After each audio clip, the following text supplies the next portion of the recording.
નમસ્તે મિત્રો, સ્વાગત છે આપનું આપણી યુટ્યુબ ચેનલમાં. ચાલો આજનો વિડીયો શરૂ કરીએ.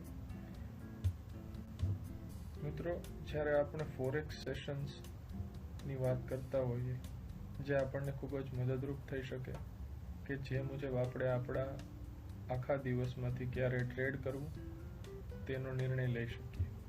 તેના માટે ફોરેક્સમાં મુખ્યત્વે 3 સેશન્સ હોય છે. સવારમાં એટલે કે અર્લી મોર્નિંગ એપેક કન્ટ્રીઝનું ટોક્યો સેશન્સ હોય છે, ત્યારબાદ લંડન સેશન હોય છે અને ત્યારબાદ સાંજના સમયે આઈએસટી મુજબ ન્યુયોર્ક સેશન હોય છે. આ સેશન્સ મુજબ આપણે આપણો ટ્રેડિંગ ડે પ્લાન કરી શકીએ છીએ, જેના મુતાબિક આપણે ક્યારે ટ્રેડ કરવું, ક્યારે વોલેટિલિટી મળી રહેશે, ક્યારે લિક્વિડિટી લઈ શકાય, ક્યારે આપણી એન્ટ્રી અને એક્ઝિટ રાખવી, એ મુજબનો આપણે નિર્ણય લઈ શકીએ છીએ. તો મિત્રો, મેઇનલી આ 3 સેશન્સમાં all over the world timing મુજબ ટ્રેડિંગ થતું હોય છે.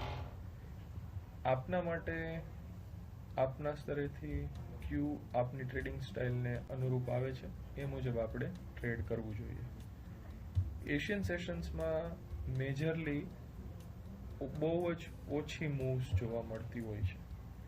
ત્યારબાદ લંડન સેશનમાં ક્લિયર ડાયરેક્શન અને સ્લો મૂવ્સ જોવા મળે છે, જે બિગિનરથી લઈ અને ઇન્ટરમીડિયેટ લેવલ સુધીના ટ્રેડર્સ સુધી કમ્ફર્ટેબલ કહી શકાય.